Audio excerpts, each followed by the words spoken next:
He didn't block the kick. He didn't even lift his eyes.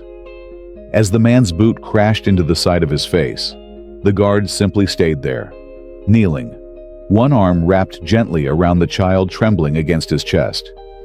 Blood trickled from the corner of his mouth, catching the last of the golden light. But his hand didn't loosen. His head didn't turn. And the girl didn't cry. She just held on. In the silence, someone gasped. But no one moved. There were over 100 people in the square that evening. Tourists, families, locals on their way home from work. And yet, not a single person stepped forward. The guard hadn't moved since taking the blow. He knelt there, one knee pressed into the stone, blood drying slowly along his jaw. His bearskin hat rested by his side. His gloved hand still covered the back of the child's head, fingers trembling, just slightly. The man who delivered the kick stood above him, unsteady, breathing hard. You could smell the alcohol from meters away. His fists were still clenched. His voice had dropped to a mutter. But the square was quiet. Some raised their phones to film. Others just looked away. And behind the guard, just a few paces back, stood an elderly man. Uniform jacket faded with age. Rows of medals pinned over his heart. His walking stick trembled beneath a white-knuckled grip. His mouth opened, then closed again, as if remembering the cost of speaking. No security ran forward. No orders were shouted. Only the pigeons scattered when the kick landed. And even they returned a moment later. It wasn't fear that held people back. It was the weight of not knowing. What they were seeing, what it meant, and why the man who took the hit hadn't stood up. Sergeant Aidan Morrow wasn't always silent. Years ago, in a place far from ceremony and stone courtyards, he spoke often and acted faster. In 2012, on a medical relief mission in Kandahar, Aidan had to choose. There were 2 wounded. One was a fellow British soldier, pinned under rubble. The other, a young local girl, no older than 6, crying in the dust with half her leg torn away. He went to the girl.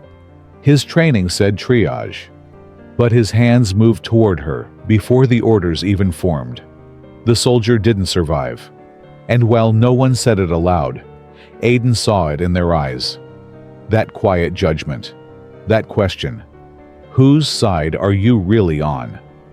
He returned home, decorated, but marked. A man who had chosen wrongly, in the eyes of those who still wanted a war to make sense.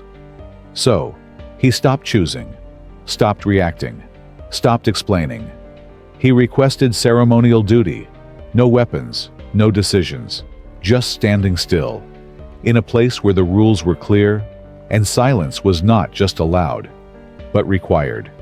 And yet, even now, with boots polished and uniform spotless, the same choice had found him again. Another child, another moment, another man demanding he pick a side. But this time, he would say nothing, and do only one thing: hold on and shield what he could. The man in the hoodie didn't leave. He circled slowly, a predator who'd found something that wouldn't run. The girl whimpered once, but Aidan's hand didn't move, still pressed to her back, still calm, still alive. Aidan's other hand found the ground. Blood dripped onto the stone beneath him. And yet, he didn't speak, didn't look up, didn't rise. The crowd, by now, had doubled. Mothers pulled their children behind them. A teenager whispered, "Is this real?" Another said, "Why isn't he fighting back?" No one answered. People began recording again. Some zoomed in. Others muttered things like, "It's just a ceremony. He's not allowed to respond." Or, "This is wrong. Someone should stop it." But no one did. And the man, drunk, loud, unraveling, spat on the ground near Aiden's knee and laughed. Then, slowly, he turned to the old man, the one with the cane, the medals, the history. He pointed a finger at him. You're the reason I hate this country," he slurred. The crowd inhaled sharply. But still, no one moved. And Aiden? He didn't rise. He didn't shout. He didn't block the insult. He simply adjusted his knee, so the girl behind him could breathe easier. In that moment, the real violence wasn't the kick. It was the silence that followed it. The crowd thought it would end there. One kick, one moment, then shame, maybe silence. But it didn't. The man took another step. He stood directly in front of Aiden now, close enough to smell the sweat in his uniform, close enough to touch the threadwork of tradition on his shoulder. And that's exactly what he did. With both hands, he reached down, gripped Aiden's bearskin hat from the ground, held it high for the crowd to see, and tilted it, mockingly, on his own head. Some people gasped. Others laughed, nervously, the kind of laugh people make when they don't know whose side they're on yet. He pointed at Aiden's chest. "This is what you protect?" he barked. "This costume? This fake?" Then, without warning, he tossed the hat into the air, let it fall into a puddle near the edge of the square. The fur soaked up the filth. He looked back at the crowd, arms raised. "Go on then! Clap for your statue!" And still, Aiden didn't move. His lip bled quietly. His eyes stayed low, and his arm remained around the girl. But in the blur of bystanders, a camera zoomed in. Not on the attacker, not on the child, but on the hand. That steady, shaking hand. Still holding, still protecting, while dignity was stripped away. There is a sound a crowd makes, not when it shouts, but when it hesitates.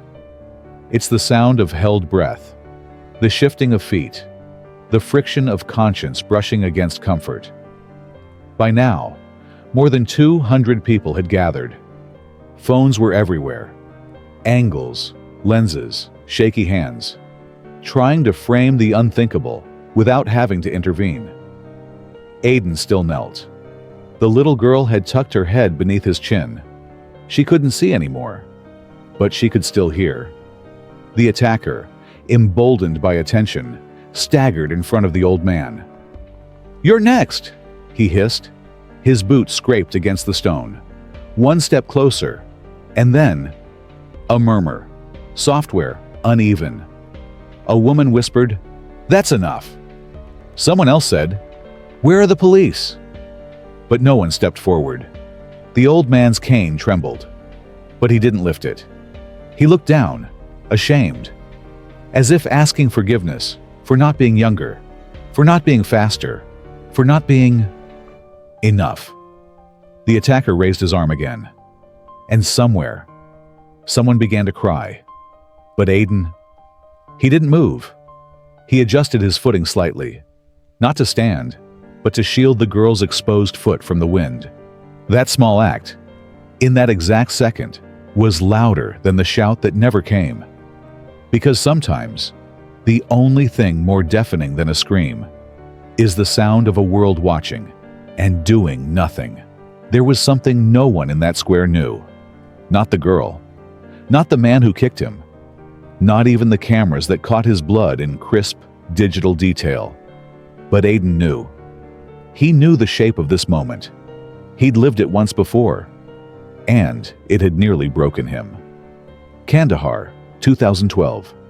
A girl, about this age, wounded, crying, her leg barely attached. Aiden had chosen to save her, and in doing so, had left behind his closest friend, a British corporal pinned beneath debris. That friend died before the helicopter arrived. And while the military awarded Aiden for his quick thinking, the platoon never looked at him the same again. They didn't call him a coward, not outright. But he heard it in how they stopped inviting him to sit, how their laughter dulled when he walked by, how his silence became his only safe language. He'd left field duty not because he couldn't bear the danger, but because he couldn't bear the stares. He thought ceremonial service would be quieter, simpler, safe. But now, here was another girl, another threat, and another choice. This time, he didn't run, didn't speak, didn't explain. He just knelt and held her, as if this moment, this one, might finally make the first one right. He hadn't spoken her name in years. The girl from Kandahar. He'd never even known it. Just a face. Dust-covered, eyes wide with fear, half a scream frozen on her lips. That moment had haunted him. Not because he regretted the choice, but because it had demanded everything, and still wasn't enough. Now, in a different country, a different uniform, he felt the same heartbeat under his hand. This girl, this trembling child pressing into his chest, wasn't her. But the memory sat there, just behind his ribs, like a scar that pulses when the weather changes. The crowd around him faded, the shouting blurred. Even the sting on his jaw felt distant.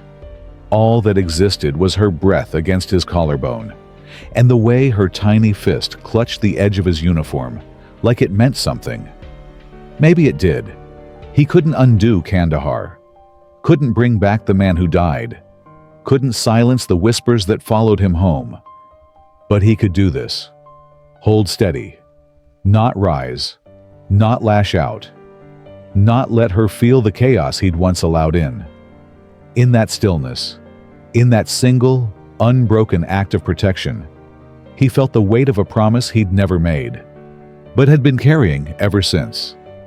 And for the first time in a long time, he wasn't running from the past. He was kneeling with it. The girl shifted slightly in his arms, not to pull away, but to look. Her face turned upward, eyes tracing the edge of Aiden's jaw. The blood, the bruise, the stillness. She didn't speak. Children know when words are too loud, but she saw him, fully. And in that gaze, wide, wet, unwavering, she offered him something no one else had. Recognition, not of the uniform, not of the ceremony, but of the person who had chosen not to let her go. Aiden blinked, just once, and then lowered his forehead to hers. Their skin touched, and for a single breath, the world outside them stopped moving. Behind them, the old man finally stepped forward. Each movement hurt. It was in the way his cane shook, the way his shoulders sagged from metals that had long since stopped shining. He knelt beside them, slowly, painfully, and placed a weathered hand on Aiden's back. "You held her," he whispered. "You stayed." Aiden said nothing. He couldn't. His jaw was tight with pain, his mouth full of iron. But he nodded. Once. And the girl. She reached one hand behind her until it found the old man's. 3 lives, 3 generations, held together by a silence that said more than any anthem ever could. When the police finally arrived, they didn't rush. There was no urgency left in the air, just stillness. The attacker was sitting now, half conscious on the edge of the square, head in his hands, muttering things even he no longer believed. No one cheered, no one clapped.